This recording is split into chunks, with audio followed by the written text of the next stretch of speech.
You're on.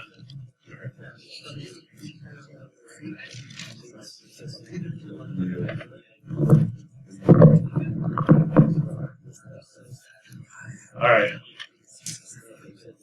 Welcome to my talk. I'm Cody Florek. I work at Rapid7. I'm a manager on the Enterprise Consulting Group.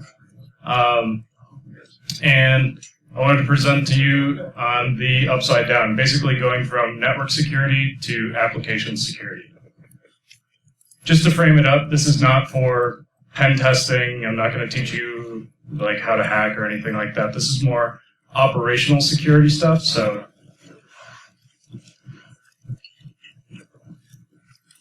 really, this is going to be, if you're really in tune with the application world, some of this is going to be a review for you. For a lot of us, though, it was new at some point. So I really want people to have an understanding of, the application world, what tools exist there, and then how to be effective in this new world that we found ourselves in. Okay, so who are we? Well, and this is all themed on Stranger Things, so if you haven't seen it, then there's some spoilers, so deal with it. So who are we? We're, according to LinkedIn, we're these very professional people. We've got years of experience. We secure our networks all day long. But really, what I want to focus in on is the vulnerability management lens. So we're doing really good at managing our CVEs. Patch Tuesday is no problem for us. Our patch management program actually works. And if it doesn't, don't tell me. Just we'll give you that. So anyway, we're doing really well. And then somebody comes up to us and says, all right, well, what about our web apps? Where are we standing with that? Suddenly we don't look so confident anymore. And so when we start looking at web applications, we're no longer dealing with this world of CVEs, we're dealing with CWEs. So this is a much more generic software issue, so like poor input validation or poor session handling. So more about how a program is developed, less than, this specific version of Java or Adobe has this specific bug. It's much broader. So if you go out to MITRE's website, the latest version of this, their reference material is 1,500 pages, and I can't remember the last time I've read a 1,500-page piece of reference material and tried to incorporate that into a security ops program of fairly nebulous stuff. I think, a lot of us don't necessarily know what to do initially with this, so what do we end up doing? Well, I found that there is a statistic out here. DZone did a survey, and they found that, a lot of people were going out there and they were doing penetration testing, which is common. They were doing security code review, 19%. The next highest one on this list, no formal testing. So I don't get the warm and fuzzy from that if I work at that company. Just like in Stranger Things, they have this big problem that they're trying to deal with, and they're not exactly sure how to, tackle this thing, so they just start throwing stuff at it. Well, I think before we, can understand the effectiveness of those things that we're trying to do, maybe we should start trying to think about what we're doing with an application in the first place. So with an application, a single application, we need to think about coverage. So all aspects of that application. If it's a web application, as opposed to like a phone application, we're talking about all the links, all the different business logic workflows. How often are we looking to test this? How long does it take us to go through those tests? What framework is this built on? Those are all important things to think about in terms of a single application. When we start thinking about scaling this out, I've worked with a variety of different companies, and some only have one or two applications. Others have hundreds. How are we going to scale our solution for this? What's the development cycle? Culture, reporting structure, responsibilities, those are all things that we need to think about as we start building our security program for vulnerability management. So now that we kind of have that frame of reference of what we're going to do with these applications, let's take a look at some of the tools that we're using. So if we take a look at pen tests, I don't know that I really need to describe the value of a pen test to this group. I feel like everyone would have a pretty good understanding of the value you get out of that.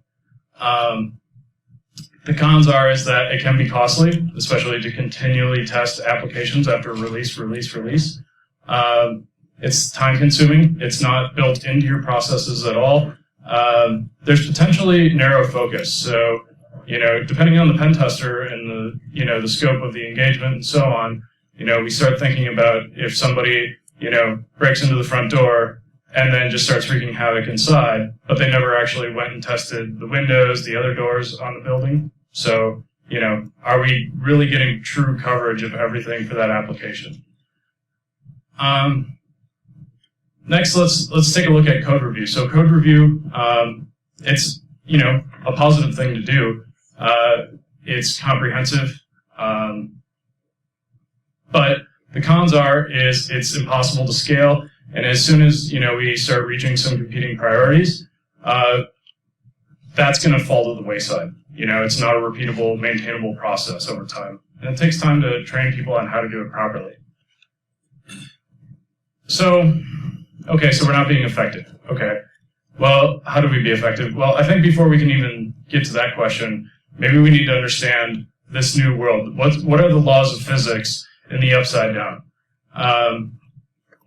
So we need to understand the software development lifecycle. Basically, how do we take code from an idea in our head to an application in somebody's hands or their, on their computer?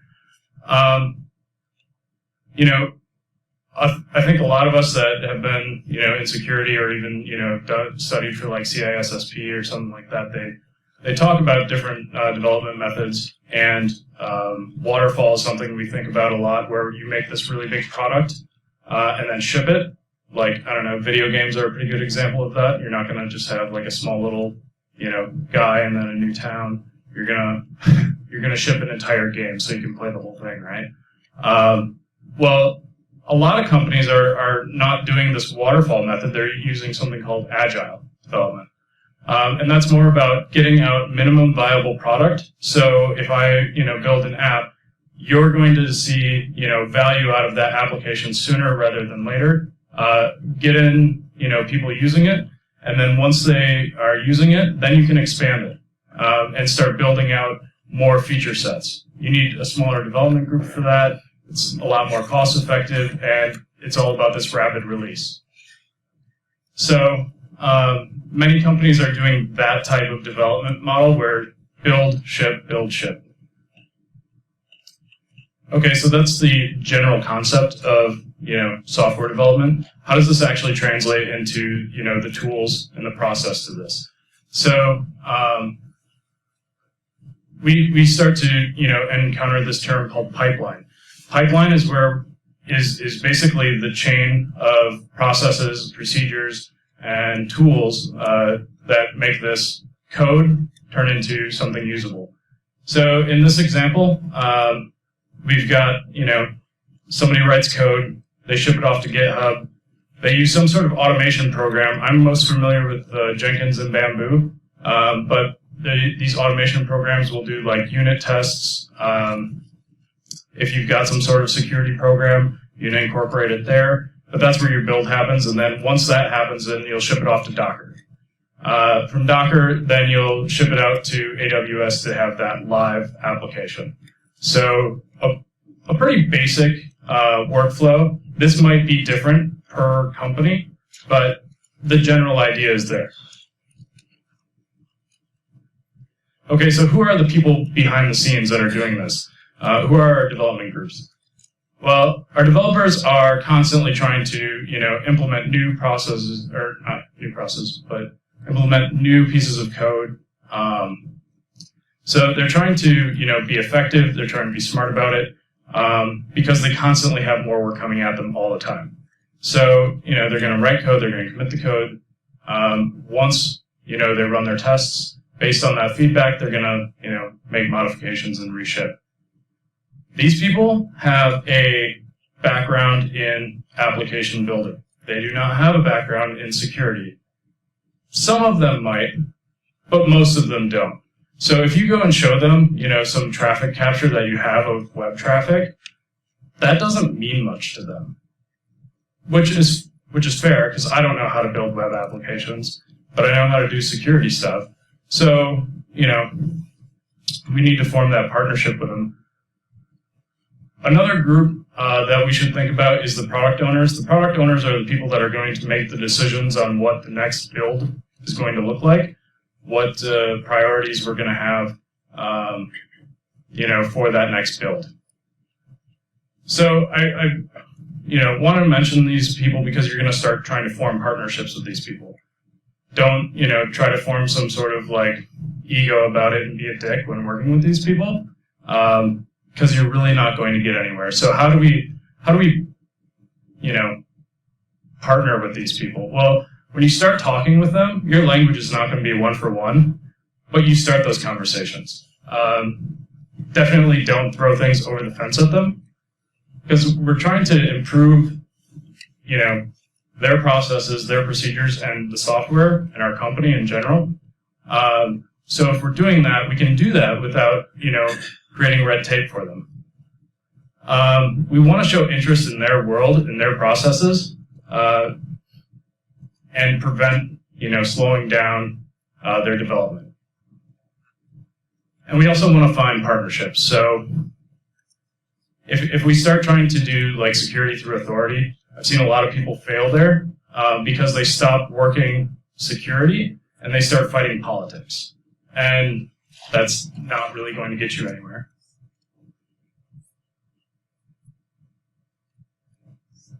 So, we understand this world a little bit better now. So what are some of these solutions out there, answers that we can use? Well, there's different pieces of technology. We'll talk about that in a second. You can, augment your staff by managed services, so hiring out for this, or you can try to hire somebody that does application security for your company. Good luck with that, because application security people are in high demand right now, and there's not a lot of them. You can keep doing pen tests. We've talked about that already, but we're well past the point of ignoring the issue. So in terms of technology, we've got a laundry list here, and I made this really wordy so that way you could use it as a reference. I'm not going to read through the entire thing, but just hit the highlights here. A SAS tool is looking at static code. So write code, scan the code, it's looking for errors. A DAST is looking for issues during runtime. So this is where we're doing cross-site scripting, tests, SQL injection, that sort of thing. IaaS tools are basically trying to take a mixture of the benefits of both of those and merge them together. A RASP is an agent-based tool. Think of a HIPS tool. So an agent that's looking for malicious web traffic. And then we also have our WAF, which is our last line of defense. They're not the best thing out there, but it's better than nothing, I guess. But those are going to look for, cross-site scripting, SQL injection, that low-hanging fruit. So now the real question is, okay, now I know all these things. What do I do with this? And I think that's where a lot of us kind of struggle. But, this is where we can actually utilize our strengths as security people and our background. By starting to build a defense in depth with this. We want to focus on our security being built into the process. We want to automate as much as we can, remove ourselves from as much as we can, because you will become a bottleneck at some point. You want multiple tools at multiple layers. And we want to start thinking about security training and building a security culture within the organization that we're in. So when we start looking at that pipeline, we need to start analyzing what we're doing. So what are we doing today? What is your company doing? Are they, doing agile development? Just to start out with, do they have any processes, procedures that you should know about? what tools are they using? That's really important because it's going to kind of dictate what other tools you buy to help secure your stuff. Are they using any reports? What are they doing with that? Are they taking any actions on that? Have they written any policies? I think a lot of people don't ever think about policies and procedures in their organization. Policies help build that security culture. So if they've written something, you should probably know about that and then build into it. If you're going to scan for CWEs, you should do it early in the build process. It's cheaper that way. If you go out to production and start scanning, you might blow up your web app, which I've seen people drop their databases from doing that in a production mode. Or, it just gets expensive to fix that late into the build process. But anyway, once we get to the Docker area, that's when we can really start focusing in on, the things that we already know, that network scanning, CVE scans, policy adherence, that sort of stuff. And then, once it's in production, we can go back to doing the pen test stuff as well, and have those incorporated in.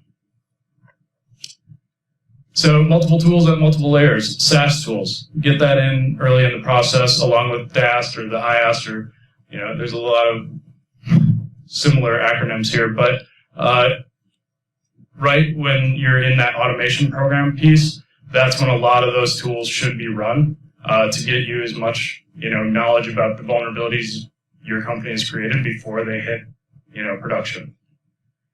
Once you go into the Docker area, continue doing what you're doing in terms of network scanning, but I think a lot of people forget about things in early stages before they go live. When they do network scanning, they only scan production.